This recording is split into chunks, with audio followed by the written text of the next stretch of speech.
Fandom Frontier.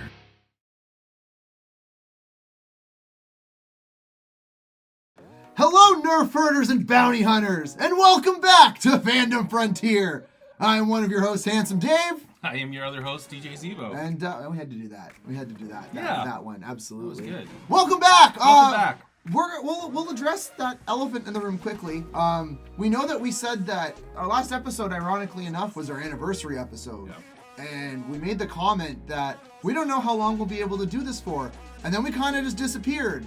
We're really sorry. Life happened. Yeah, life did happen for a lot of different stuff. Yeah, I got really busy through February and March filming. Like, I was on like a different movie set like every weekend, and then during the week I had to learn my parts.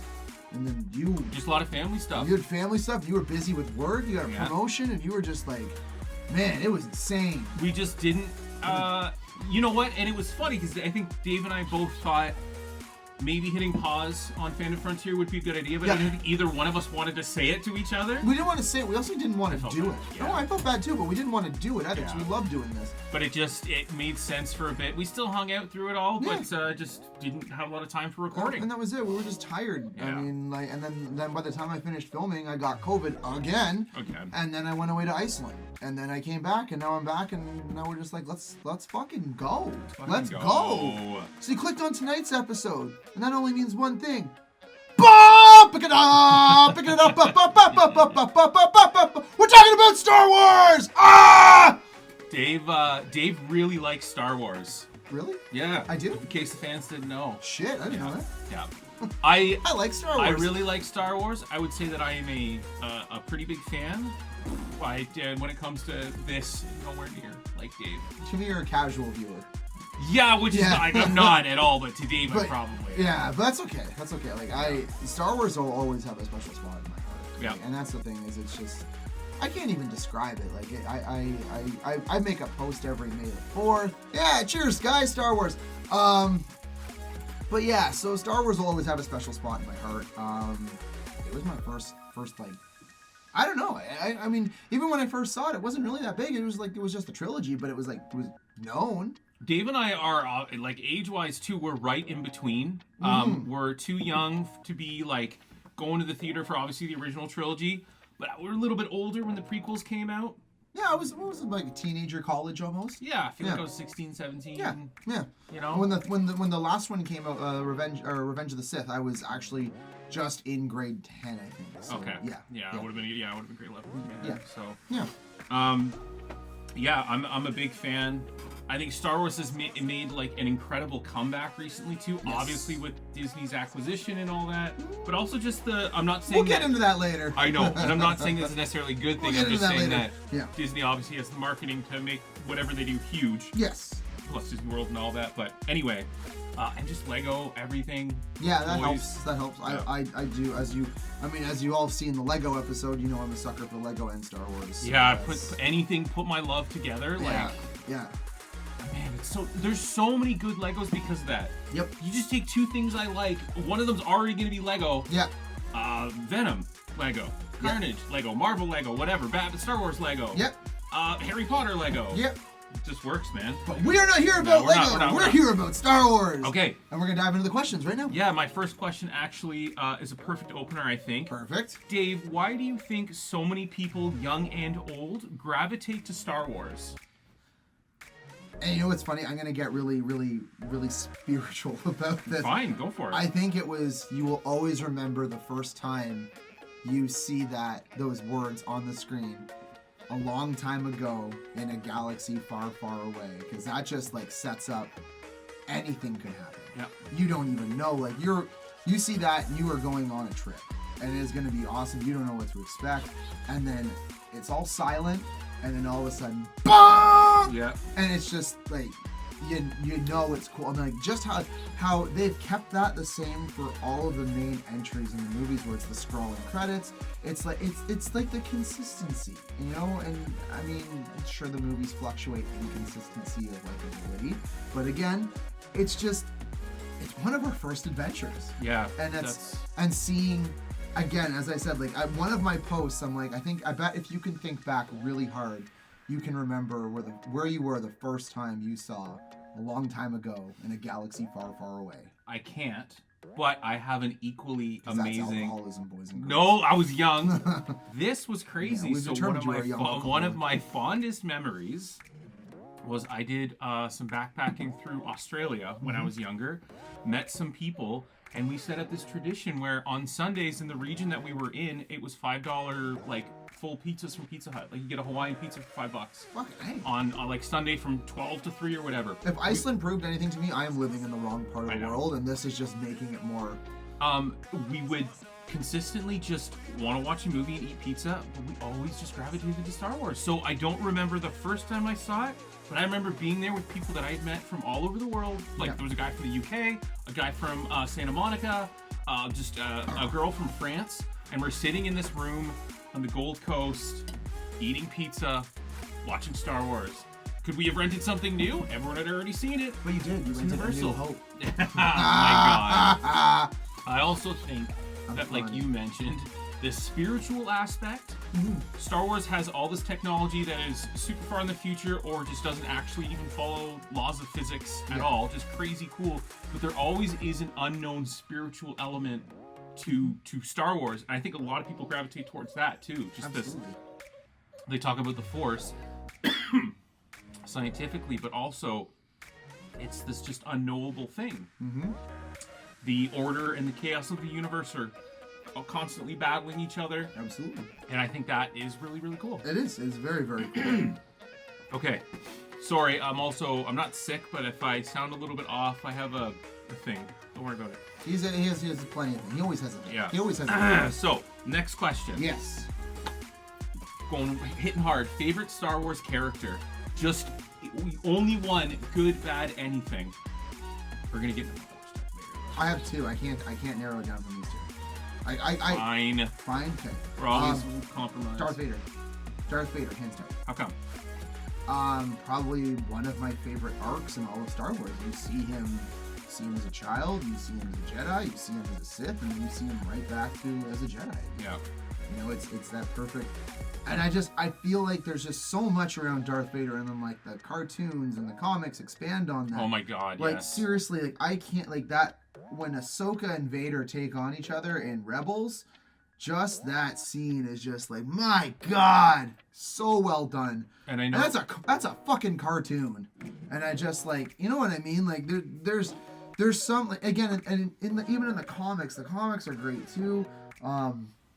But just like, it's like Batman and Kevin Conroy.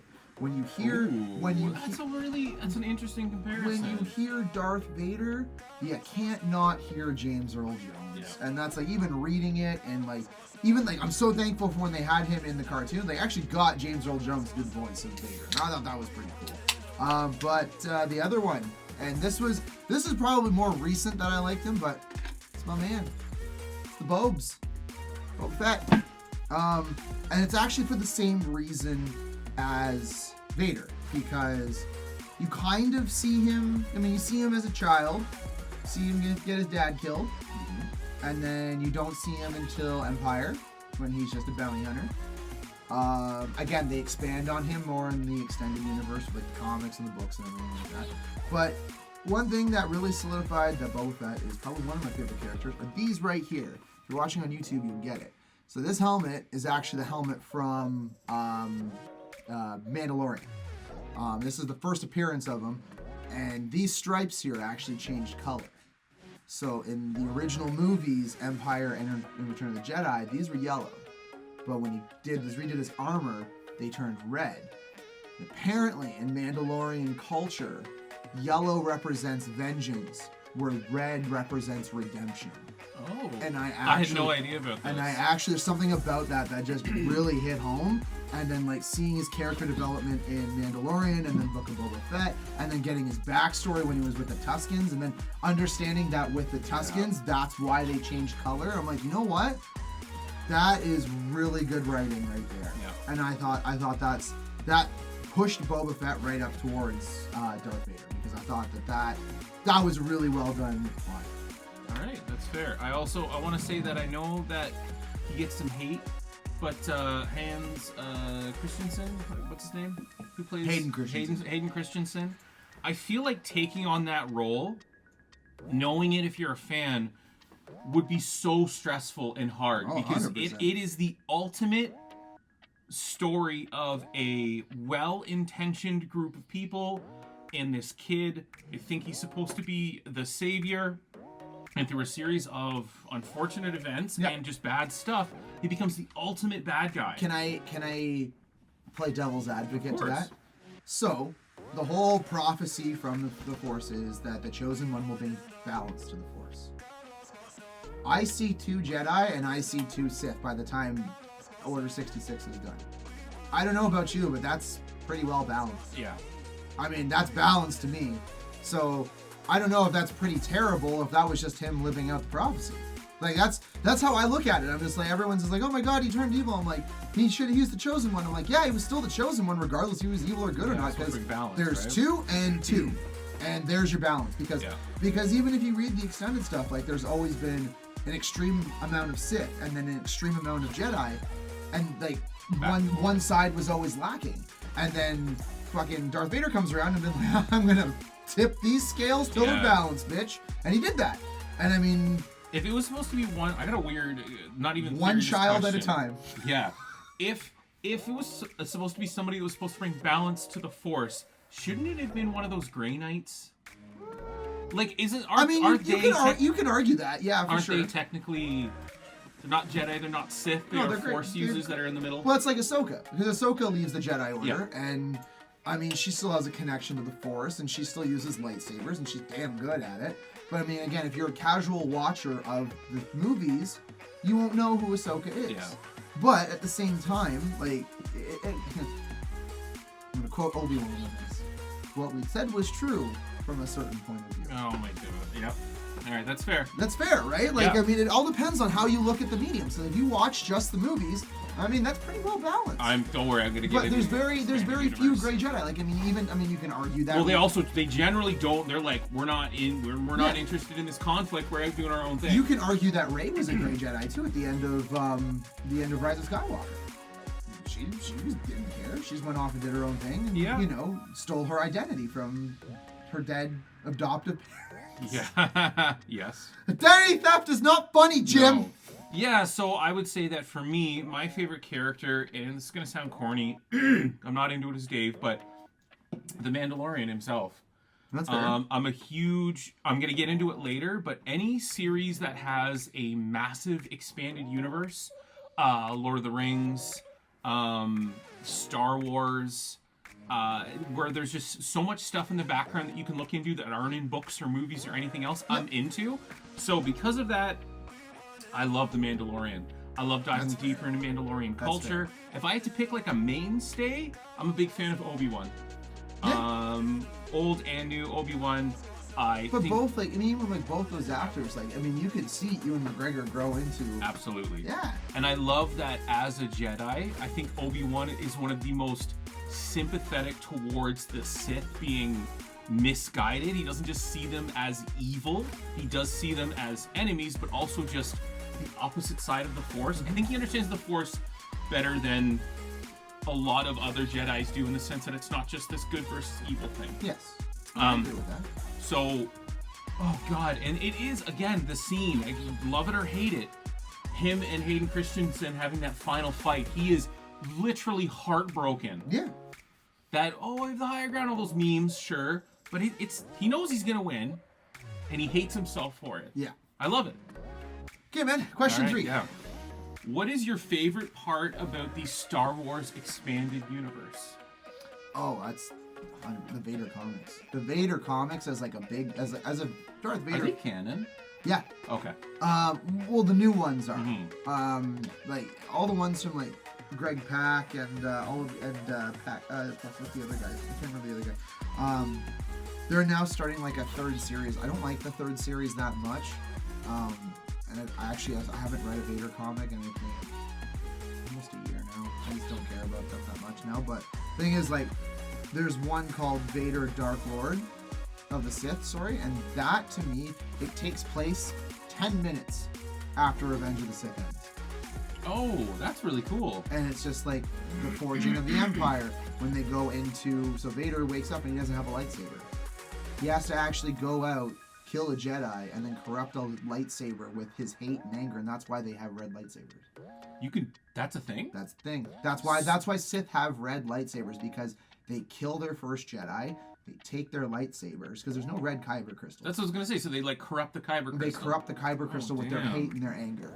And I'm just like, that's so fucking cool. And like the whole quest of him getting the lights. But at the same time, in this comic as well, you find out who his father is, kind of. Oh. You find out how he was created. Because remember, it was like one of his immaculate births. Yeah. So you don't know until you read the comic. And it's pretty cool. But yeah, no, I really, really enjoyed it. That is probably one of my favorite. Also, Jedi Fallen Order. That's such a good game.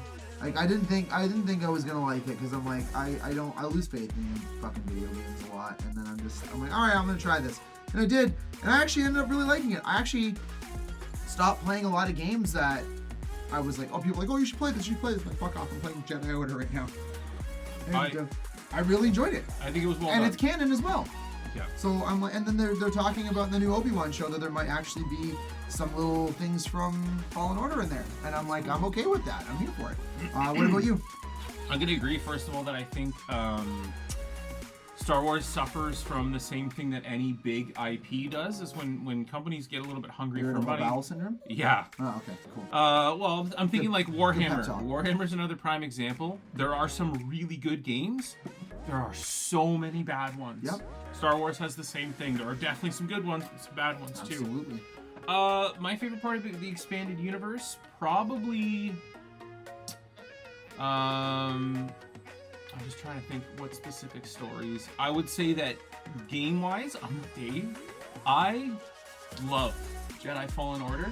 It's a fucking slap, man. Yeah. That game was so good. It was super, super, super cool. And just like how much the difficulty jumps up too. Like I stopped playing a lot of video games lately. I just don't have time for it. And then this game made me want to sit down. And when I finished it, I'm like, cool, I'm going to the next difficulty now. Actually, that's a lie. I went right from the easiest difficulty right to the hardest. That's actually a really tough game. It is a tough game. It was basically Dark Souls, but Star Jedi Wars. Dark Souls. Yeah. My next thing would be anything from Knights of the Old Republic. The cinematics and good. the stories. I can't. This is gonna sound so blasphemous, but I can't remember. What's the story about? They're not Jedi. There's two sons. They become like enemies. Oh, yeah. And there's the father. That's from the newer one. I remember. Yeah. I don't play them, but like I saw the cinematics. It's essentially this like civilization that's like, Force attuned. Anyway, all that stuff. I could just watch. I will watch compilation clips of all the cinematics from those games. Oh, they're so good. Plus, cinematics are gorgeous. You just take unknown Jedi and Sith people, have them fight. I don't know who they are, but I love it. I'm so there for it. It's like the Darth Revan era, so. Yes, exactly. Give me like space Keanu Reeves any day. Yeah. And you can do that in Star Wars. You can have all these other characters that are never mentioned. Maybe they become canon, maybe they don't.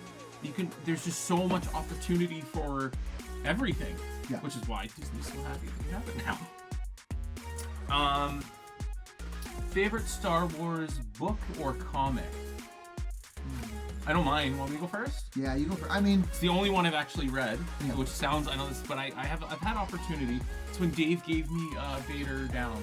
It has one of the best lines in it, though. It's for just Vader crashes on a planet that is full of rebel troops. Yeah. And it's so good. If anyone has seen The Watchmen, it reminds me of Rorschach in the prison. Yeah. Rorschach in the prison. When he's like, you think I'm locked in here with you, you're locked in here with me. The line basically goes, he's literally surrounded by a bunch of rebel troopers, and he's just like, it's a couple squadrons. It was a bunch of them. And they're just like, surrender, you're completely surrounded. And he's like, all I'm surrounded with are dead men and suffering. And then his lightsaber ignites, and it's like, oh, daddy! Yeah, he just goes off. And it's one of those, again, he's the bad guy. You can love him for being the bad guy. But this is the one where you're like, I'm rooting for you. Yeah. And this one, it's awesome. You know what? I think I have my answer. I mean, obviously, the easy choice for me would be the Vader comic. Yeah. I just mentioned them. But if I'm going to go, since books are on there, Unfortunately, they're considered legend now. They're not canon. But What does that mean? So, Star Wars novels and most comics nowadays, unfortunately, unless they're released by Marvel, are considered legend and they're not canon.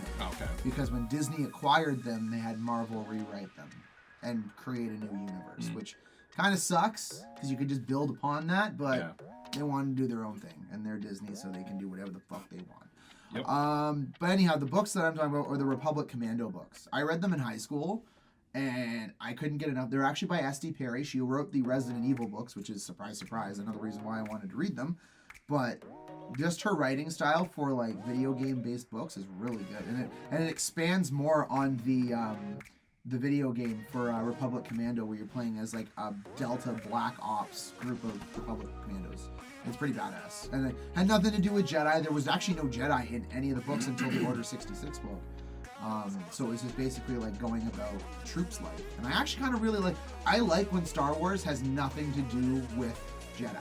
A lot of people are into that. I really am. When they do, like, that's why I think Rogue One to me is.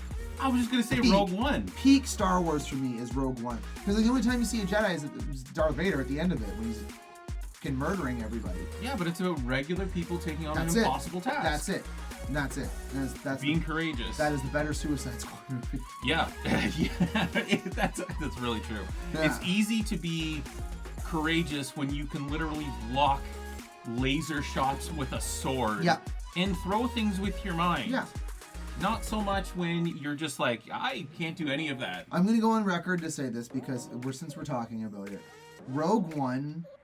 There's something they did with that movie with the writing, because I gave a shit about these characters that, one, I just met in this movie, and then, sorry, spoiler, they all die at the end, but I actually gave a shit about every single character. I did too. I'm just ignoring you on that one. How could you? How could I spoil Rogue One? It's not like it's been out for like 7 years. I know, right?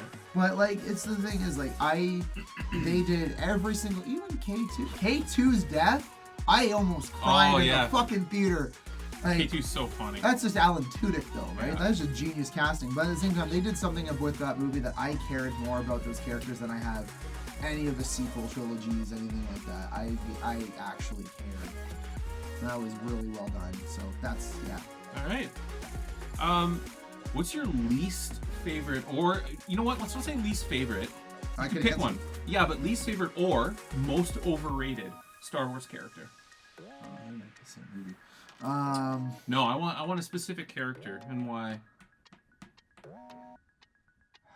That's a good one.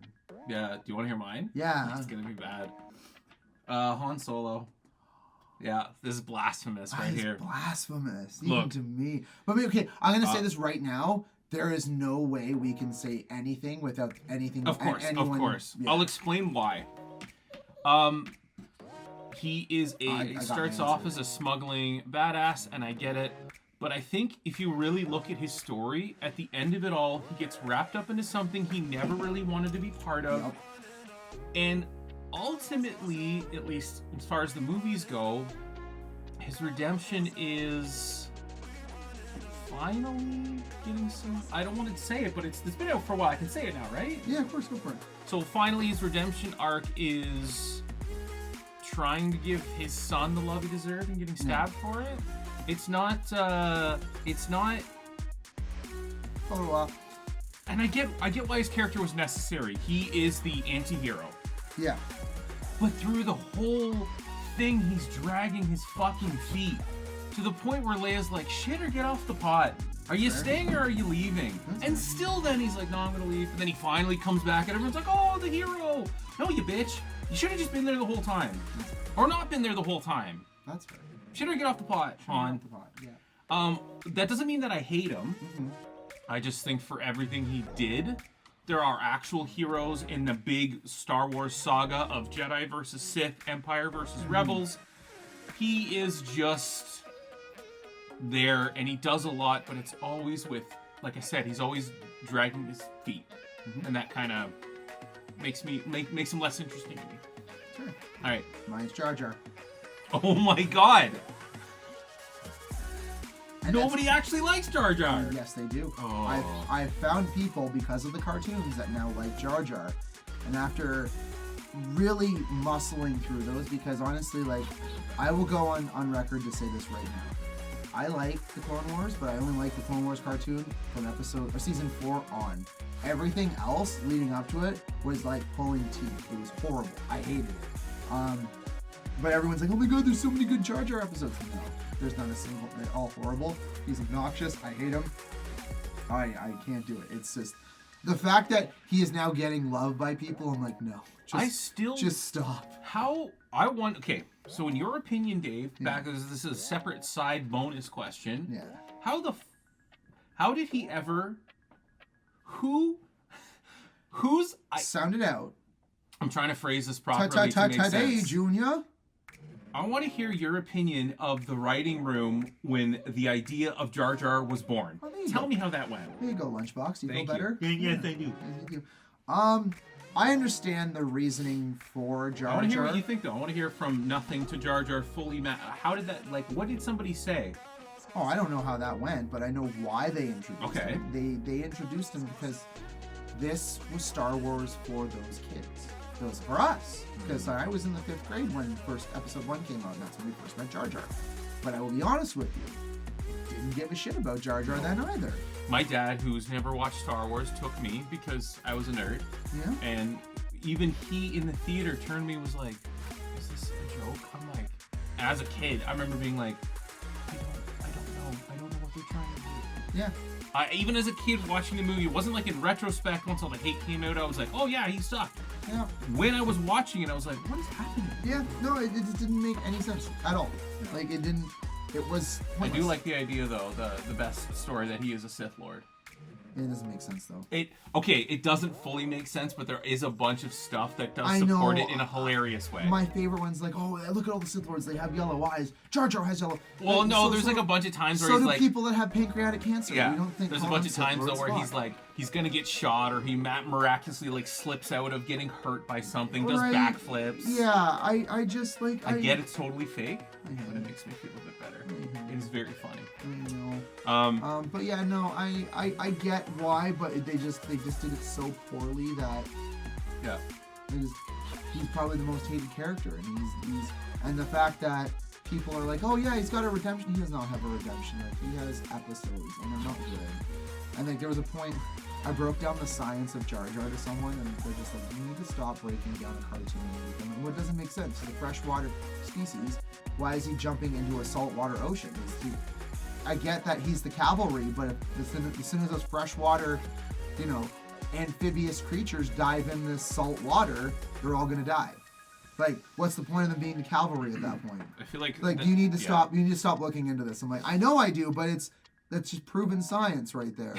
It's also too where like Star Wars has always had. I mean, I wish he died in that salt water, but that's just me. Just imagine that he just jumps. They all die. Like the entire is just genocide of the Gungan race because they dove into some fucking salt water instead of fresh water. There's always been funny duos, Han and Chewie, prime example.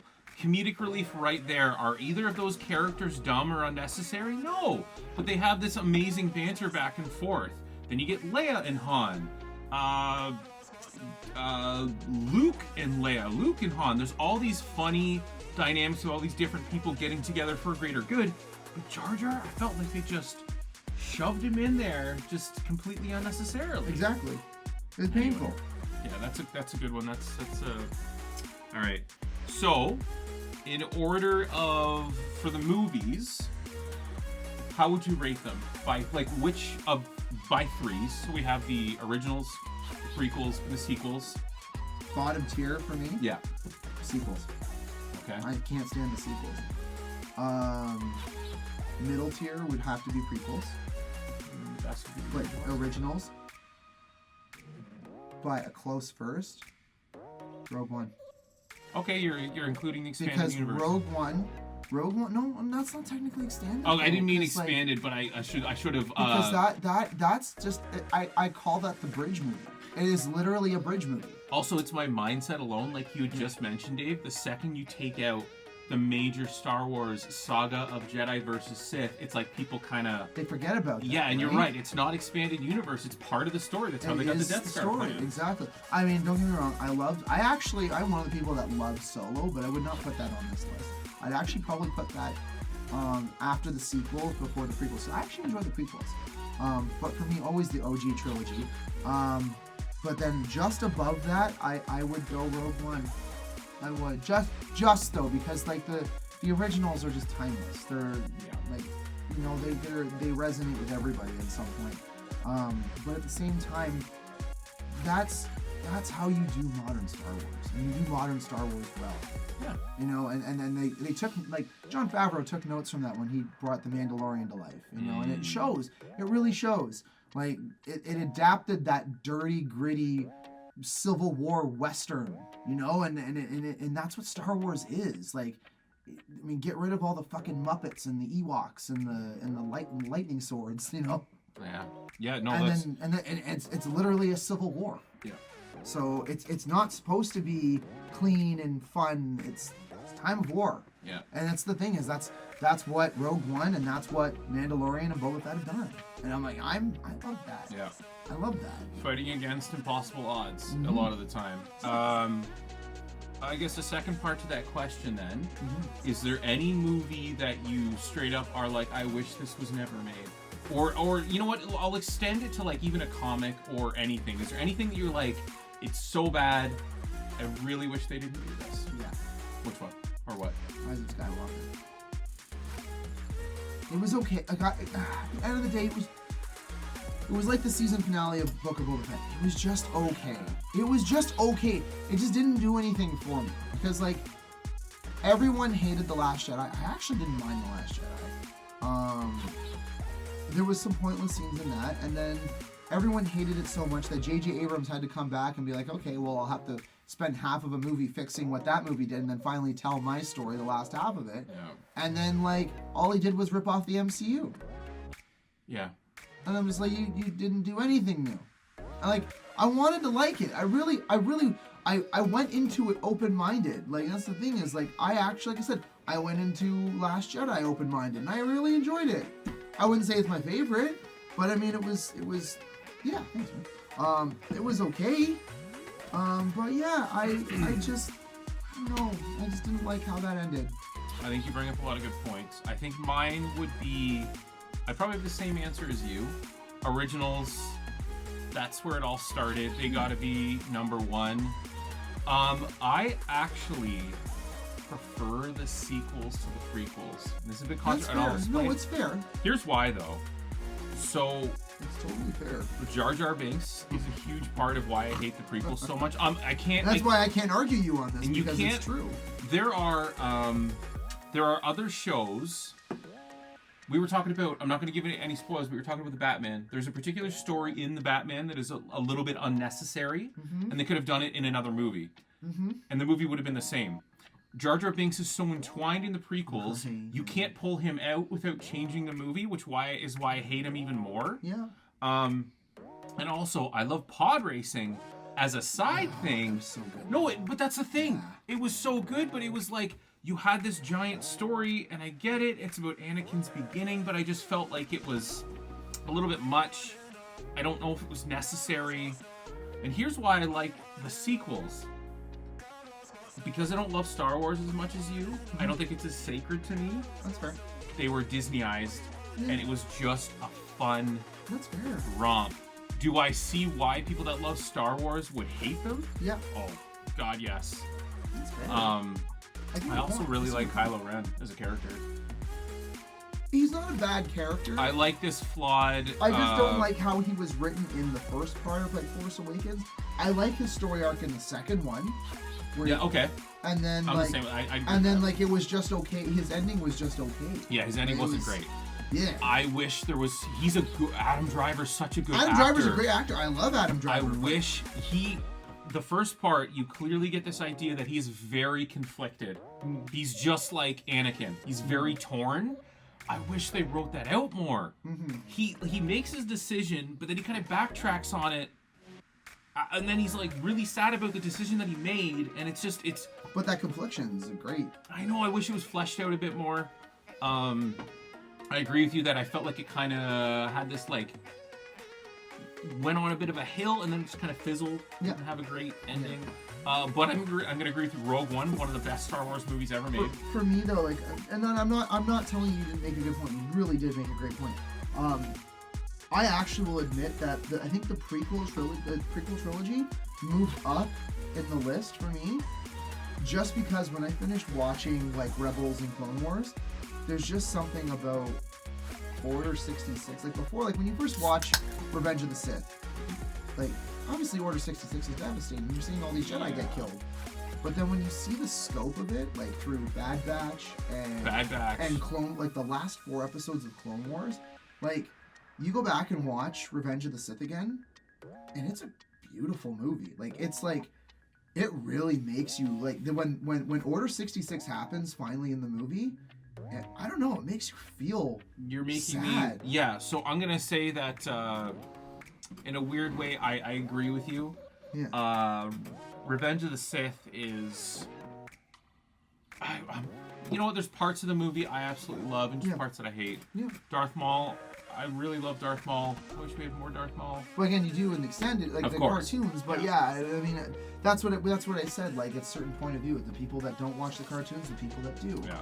Because you do get more. You actually get a very, like, you get Sam Whittaker who does the voice of Darth Maul. He does an amazing job. Yeah.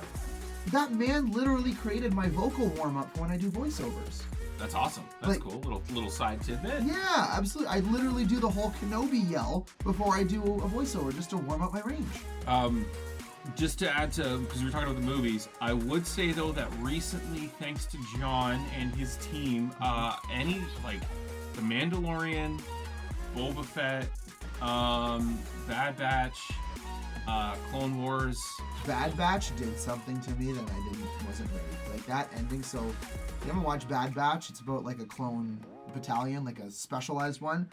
The ending, because clone troopers aren't the same as stormtroopers, and you find out why, and they basically command the clone troopers to destroy the Camino, which is where their home is. And it's like, oh yeah, we're decommissioning the clones, and as they're leaving, they're just like, you may fire when ready, and then it's just the Star Destroyer blowing them up. And like, I literally sat there while having COVID, almost crying over a cartoon. Yep. And I couldn't believe that. Like, I was literally gripping a pillow on my couch, really sick, and trying to fight tears of them. And then, like, this clone lieutenant comes up to the Imperial guy, and he's just like, the facility has been destroyed, so you may carry on with your orders. Yes, sir. And you can, like, literally hear the sadness. And it's like, that was their home, the only home they knew, and they destroyed it. And I'm like, fuck you! Like, I was... Sorry. No, it's good. I'm so done. I think back to my question again. I think what Dave and I are also trying to say with this episode too is that like, if you are a bit of a Star Wars fan and you haven't dove into any of the expanded stuff, please. Some of it is better, a lot better than what you probably know about Star Wars. The Bad Batch being a good example. Bad Batch is. I recommend Rebels. Rebels really was, good. I think, out of the 3 cartoons, Rebels was superior. Plus, I get Freddie Prinze Jr. in that. Yeah. I love Freddie Prinze Jr. He's great. And then Stephen Bloom, who's literally Wolverine, voices like every other character, and it's hilarious. Yeah. So a lot of good, a lot of bad in the movies and stuff, but I mean that's normal. Again, I feel like a weird big part of it, on a side note, is George Lucas's involvement over the years. Is like, you got the guy started it. Yeah. He is the founder, but I think as things started to change, I don't know, his ideas just were. You don't even have to talk about the Chlorians. Nope. Or anything like that. Just Nope. leave that alone. Yeah, just don't All touch right. it. Would you do the Star Wars Disney experience? 100% in a heartbeat. You know it's like $6,000. I'm well aware that's $6,000 well spent. All right. And that's just like, again, as a Star Wars fan, that's just like, I've seen grown men walk around the corner and see the Millennium Falcon for like, and just break down, because that's how much Star Wars means to them. And like, to me, I want that. I want that. I want that. So for me, I was like, yeah, of course I would, but I want to put it into perspective. Like, that's a lot of money. It is. That's a ton of money. I would only do it once though. Yeah. I'd only want to do it once, and that's then it. on Like, top I of would that, love to build a lightsaber. I would love to do all, like, everything. There's just so much. So my thing was, I was gonna say yes, but I researched this a bit, and I've seen a lot of stuff about why you should or shouldn't do it now. I'm with Dave. As a whole, you know what? Let's talk about it a bit too. So this experience of going to Disney World and doing the Star Wars experience is everything. You experience a ton of stuff. There's a whole thing where you build a lightsaber. Like, you pick the kyber crystal, there's a machine, you put it all together, you pick the color, and it's like you're an actual Jedi building your lightsaber. It's literally a performance piece, and and you're a part of it. It's amazing. That being said, I've also been on TikTok or Instagram or whatever, and then it's like, here's the Star Wars lightsaber from the Disney experience. Here's one that's $200 cheaper. That's much better. Yep. Again, though, you're paying for the experience. Yeah. So now I'm actually thinking about it. If I had the money to do it, and let's say hypothetically I just had to spend it on Star Wars stuff, would I still want to do the Disney experience, or would I want to spend $6,000 on like just really high quality Star Wars stuff? And that I'm a little conflicted on. Well, I mean, like, I did that. Like, I mean, obviously, like, because Nolan and I, for the longest time, were planning on going to Galaxy's Edge. I think that's still the plan. And then COVID happened. And then I'm just like, you know what? There's something that I really want that I don't think a lot of people will understand why I have this. You might, because you know how much this means to me. I bought a actual dueling lightsaber. Yeah. Like one that you can literally hit as hard as you can off something and it won't break. And it's gorgeous. Like, it cost me a fair bit of money. Not in the thousands of dollars, nowhere close to that. It was like mid-hundreds. And I was really happy with that because it's just like, when you're holding the lightsaber, I'm like, this is what a lightsaber feels like. This is legit. Yeah. Like, Dave, and I get it. Like, we're looking at all your collectibles. I mean, it's whatever's important to you, whatever your hobbies are, what you spend your money on. You're an artist. You're an actor right now. Like, this is stuff that you're interested in. I completely get it. Yeah. For me now, it's just like, I think when you said, all right, caveat, if I was doing the Star Wars experience by myself, my wanting to do it goes down by like half. If you and I did it together and it was like you and a friend get to do it, or you get $6,000 to spend on other Star Wars stuff, it would be like, no.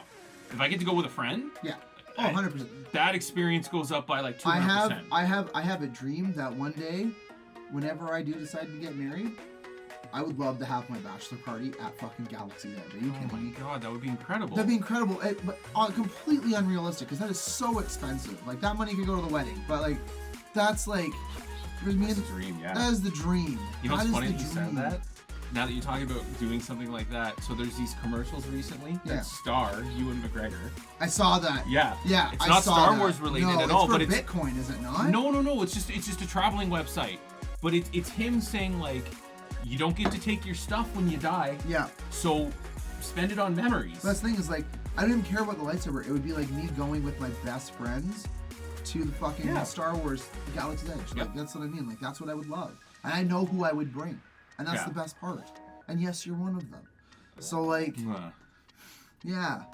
So, I think, the real question was, like, would you do it? And now it's more, would you do something else? When can you? But also, if you're with somebody else. Yeah. This is, again, back to that thing about Star Wars, where Star Wars itself, you remember the first time, or at least some memory about seeing that yellow text scroll across the screen. Everyone had that's into Star Wars, and now sharing that experience with people that have had that at different times in their life is amazing. Absolutely. All right. So, best Jedi-Sith rivalry. What are your two favorite... I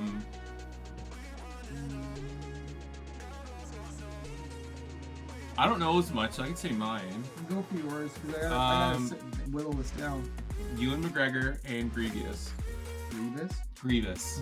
General Grievous. Grievous. I just love that scene. Yeah. I love everything about how cheesy it is.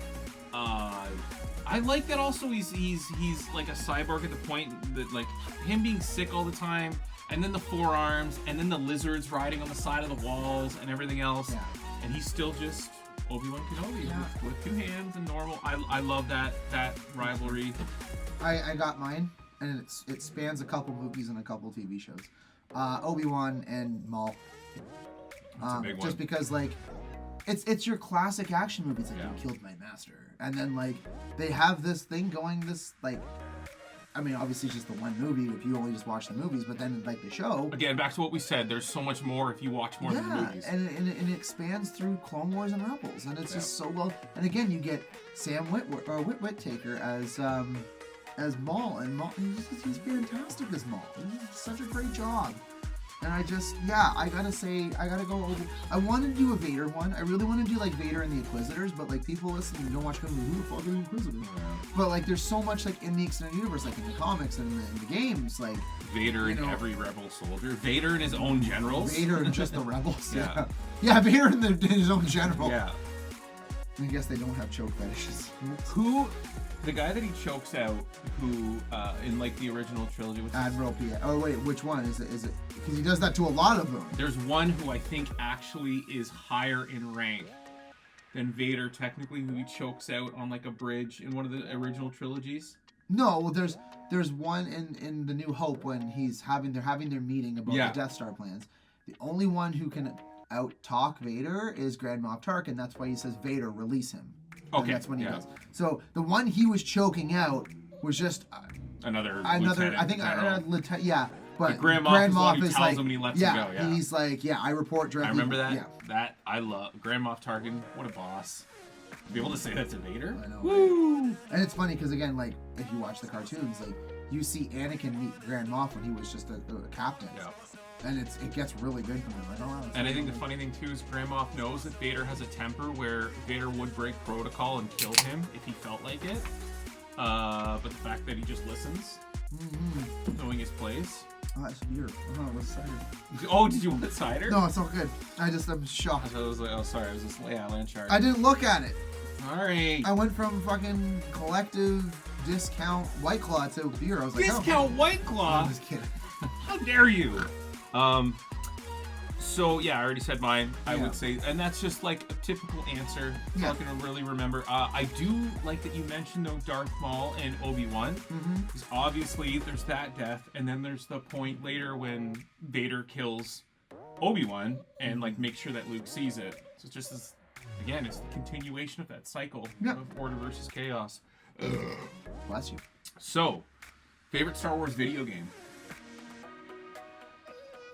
I know we already talked about Fallen Order. No, I got it. Star Wars Rogue Squadron for Nintendo 64. That is the one that is my blue whale because that was one of my favorite games to play as a kid. And for some reason, that is the one game they have never re-released. A remake of that would be so good. Not even just a remake, but just like a port. Oh, a port would be great. Like keep the N64 graphics. I'd be fine with that. I'd be okay with that. The buttons were a little fucking clunky. Yeah, but obviously fix that. Yeah, but yes. Oh, damn, that's such a good answer. And that was the thing, like, that was the biggest disappointment when they're just like, oh yeah, by the way, Patty Jenkins is going to be directing Rogue Squadron. I'm like, wow, her family's actually, like, Air Force. So, like, I'm kind of excited for Patty Jenkins today. And then Kathleen Kennedy fucked up, and then it's like, oh no, she's not, we actually canceled Rogue Squadron. I'm like, you bag of dicks. Yeah. Eat yourself. Like, I hate you all. And, like, fuck you, Kathleen Kennedy. And it sucks too because if I'm sorry, that got really aggressive really fast. It's but true. Like it's true. It's true. But also, like, even the original trilogy, so much of it is filled with space opera battles. Top Gun in space all the time. Yeah. And we got that, man. People loved it. Yeah.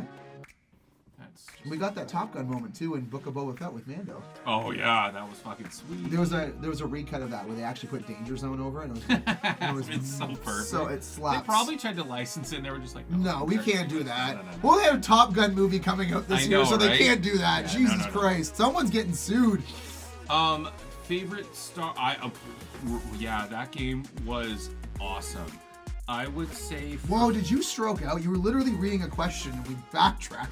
No. I'm thinking of my favorite Star Wars video game. Okay, fair. I was agreeing with you. That game was incredible. I think a remake would be awesome. Yeah. What's yours? I'm going to say right now it's still probably Fallen Order. That's fair. Fallen Order's great. I love Fallen Order. Yeah.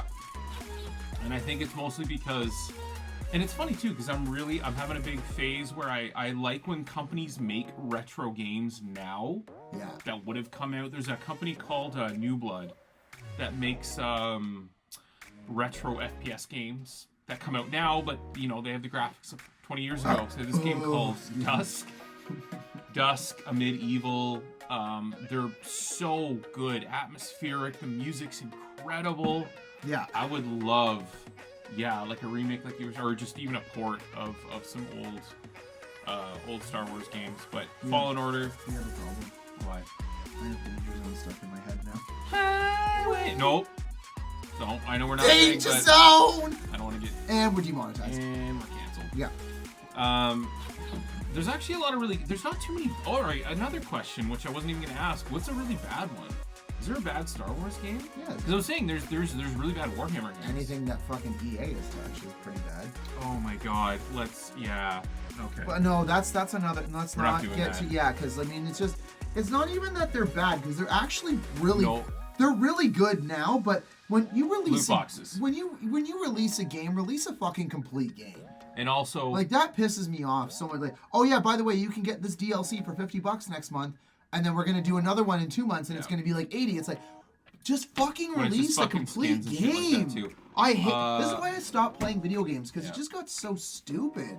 which is why I'm so happy that recently there's been a bunch of really good single player games that have come out. God of War, for example, they've never done DLC, and it's a complete fucking game. Forbidden when it comes West. to it. No, the first one had DLC, so maybe that's gonna have DLC. I think it will, but so the first one, but the DLC. Yeah, but that's my problem is games that have DLC that just release a complete game. But I'm saying Horizon Zero Dawn, that was a complete game. The DLC that you bought, that was 100% an expansion. You got 50, 60 hours. Like same thing with Witcher. Witcher 3, you beat the whole game. If you're paying for DLC, you're getting extra content. I'm okay with that. There's a bunch of Star Wars games I'm not going to mention. Yeah, but why just release it complete? But that's what I mean. It's more. I think if you get 60 hours out of a game and then they charge you more for extra new stuff, I'm okay with that. That's My thing is when a game is barely a game playable, and then they release DLC that's like this should have or like been 100 gig patch. Yeah. Yeah. So hey, we know you bought Cyberpunk. Here's all these patches, and it's still not playable. It's the only game I've ever returned. So yeah, I remember that day. You were sad. So yeah, I was playing Cyberpunk, side note, and I got on my motorcycle and got launched 40 feet into the air and died, and it crashed my game. And I was like probably 35 hours in. That was the day I was like, nope. And that was on an Xbox. It wasn't even on PC. Yeah, we're done. But anyway, yeah. So back to the favorite Star Wars video game. I would say Fallen Order. It was a complete, wonderful masterpiece. Difficult but fun and fair. When I died, it was always my fault, which I appreciate. The game reminds you of that too, which I like. It's like, this was your fault. You didn't dodge it this time. Yeah, you're exactly. Because there are other games where the hitboxes are kind of wonky. Dark Souls is usually very fair. Same thing. Even like collision detection and hit detection, sometimes that can be off even by like just a half second. Just like, that's actually a bit of a problem of mine for some of the stuff in Forbidden West. I feel like the hitboxes are a little wonky, but all right, so this one I really like. Okay. There's two more. Okay. Any story you'd like to see done that hasn't been done yet in Star Wars? Like a comic as like a movie? Anything. If there are a character that you'd like to go see do something, or you know a planet that we haven't really visited as much as you'd like to. I'm going to throw a wrench into your little questions here because I'm going to finish off season 2 as a shithead this year. I want them to explore the multiverse in Star Wars. Oh, okay, but no, we're getting to that. No, you can't answer that way. That's too bad because that's a storyline. Oh, damn it, Dave. No, I don't care. It's a storyline. Ahsoka dies. Ezra brings her back. I don't care. I told you. I'm going to be a shithead for the rest of season 2. Wow. That is my big one. I would love to see them explore the other multiverses, kind of like a what if scenario. No, you don't, because you didn't plan for this. And that's the thing, is because Ezra literally pulls Ahsoka out of the timeline where she's about to be killed by Vader, and then brings her back to his. And okay, that's fair. We're back. And We're that good. is the Ahsoka timeline, and that is actually, there's been TikToks, there's been YouTube videos, it is now officially dubbed the Ahsoka timeline, because there's now an alternate timeline where Ahsoka does die and then Ahsoka doesn't die. And what the fuck happens? I'm okay with that. That's not what I was saying. But the thing is, in the same time, there's other doors there. When he pulled her through, what were the other doors? What were the other time spots in the Force that he could have altered? And Kanan wasn't dead yet, so there's so much more they could have explored, and they could have done a what if series, and I think that would have been really good. I would have loved to them to do a what if series. What if Anakin didn't turn to Darth Vader? You know what? And I think that's the biggest one, obviously. That's a really good That's one. the biggest one. You know, what if Vader killed the Emperor before anything? Like, what if he turned to Vader, and what if he killed the Emperor? Well, where do you go from there? You already lost the order. Do you become the Emperor? You know, there's so much more. What if Luke? Oh wow, that's a cool one. What if Luke never met the droids? What if he was there when the Stormtrooper showed up and he died? What happened on Yavin? Or yeah, what if See what I mean? What if Luke killed Vader? All these, exactly. Well, there's all, like, what if Luke killed Vader in Empire out of anger, and then he goes back to Yoda and you murdered someone out of anger? You're a Sith. And then damn. There's so See, that's much. not what I was There's gonna- so much. There's so much, and that is something I would love for them to explore. There's so many what if scenarios that, again, it's just a toss of the coin. You got your good timeline, we'll call it, for the movies. The darkest timeline. That's what I we want to see the darkest timelines now, because I think you're in. Okay, that's great. That does not fuck up my next question. No, but it did give you some anxiety, and that made me feel pretty good. Yeah, so a little bit, because the next question is something else. But that, I never even thought about that.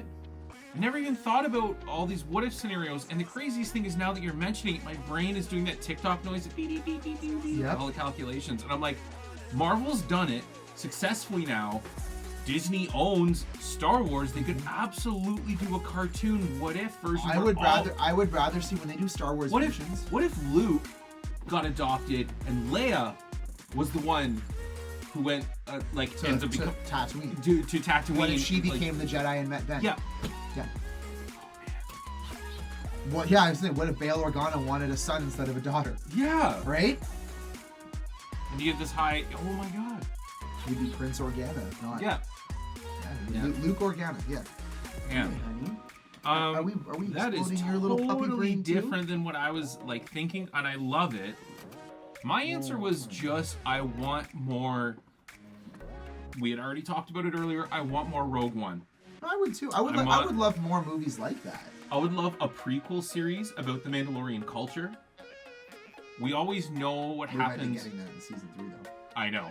Which is pretty great. We always get what happens after the fact, but I want to know where all these rules come from, where they find the Beskar, how they learn to actually forge it, the warrior culture and all that. Plus, the urge to go super Star Wars nerd on you right now is so strong, because I know there's something. I know so many of those answers right now, and I'm just like, I want it in something I can watch. I want serialized, easy to digest stuff. I want a show. Can I just tell you one thing? Yes. And it's been proven. Yeah. Those rules aren't rules. Oh, okay. Those are rules of the armor. That's not the Mandalorian.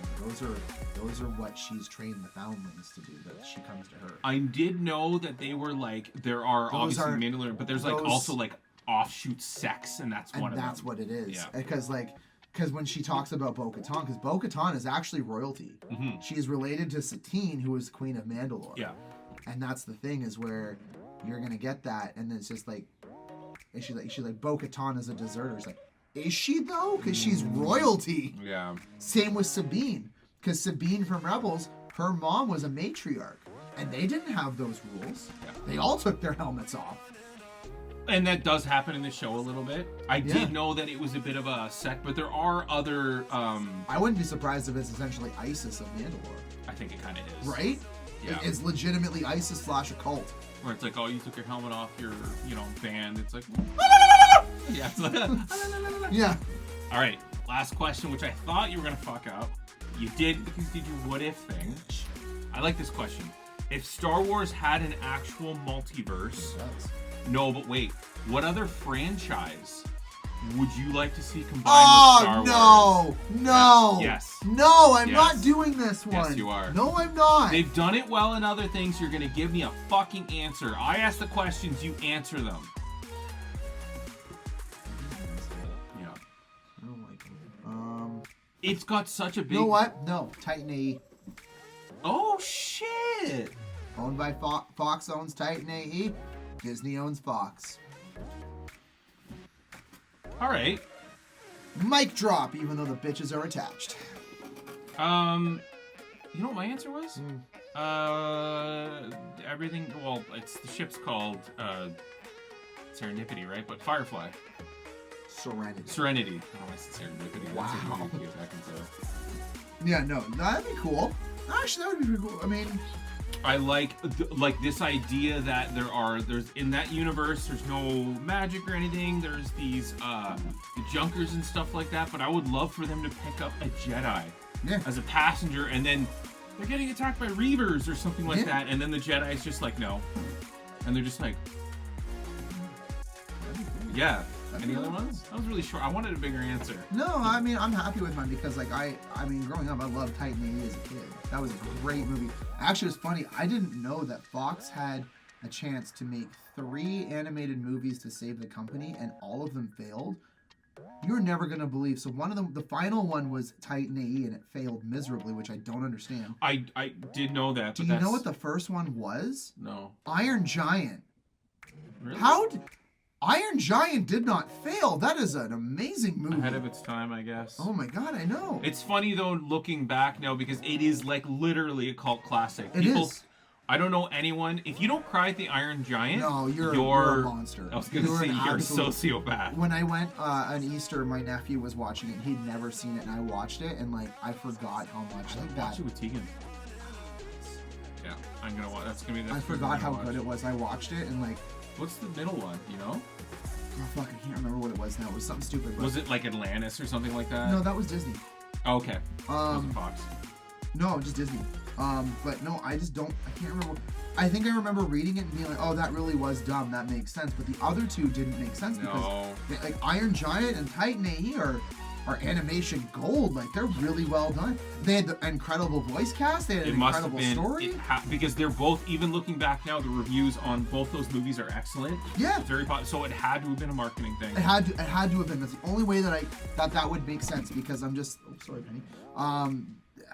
Those movies are timeless. Yeah. They're great. I know. Anyway, yeah. That's I think there's. I know they won't do it. Star Wars is very sacred in terms of like. Marvel and DC can get away with doing all kinds of crazy stuff like that. It's always been done in the comics, but there's a lot of interesting franchises out there that I think would be cool to have a Star Wars twist on, even if they don't do it. Like I said, it would be really cool to see like the Serenity pickup, like a Jedi, or even a Sith who's just looking for passage. Right. Who like Maul? Yeah. Like I'm thinking Maul, especially while talking. And the crazy Maul while like he's like dealing with PTSD, talking to like Mal. Yes. Oh my god, that. And what's? Oh man, no, I'm so here for you. Wow, I'm nerding so hard on this one. Fuck! I haven't seen it in so long, but what's her name? Which one? The main girl in the movies, the sister. It's not Rain. Right. No. Like she's the one that goes into that trance and like kills everybody. Oh, Summer Glau's character. Yes. I can't remember her name either. Why am I forgetting her name? Either way, but imagine her meeting a Sith Lord because she's like She understands stuff. I'm sorry, my family that's listening, and know that I love Firefly, and I cannot believe. I love it too. I've seen it so many. It's just been so many years since I've seen it. I'm up for my year watch of it. Yeah, me too. River. I was gonna say. I knew it started with someone. I said she has Rain. the same. I said Rain is her name. I'm like, well, I was trying to remember. Like, she has a Doctor Who character name. Yeah, River. imagine River meeting a Sith Lord because she also has intuition. You know what I would also love? See her join the Crimson Dawn crime syndicate. Yes. Right? How badass would that be? I mean, first off, Maul runs the Crimson Dawn syndicate to begin with. And then just how skilled she is at hand-to-hand combat, I'm like, that would be badass, you know? Yeah. So yeah, I think there's so many I know they won't do it, but it's fun to think about it. Yeah. Yeah. That's it. That's it? Yeah, man.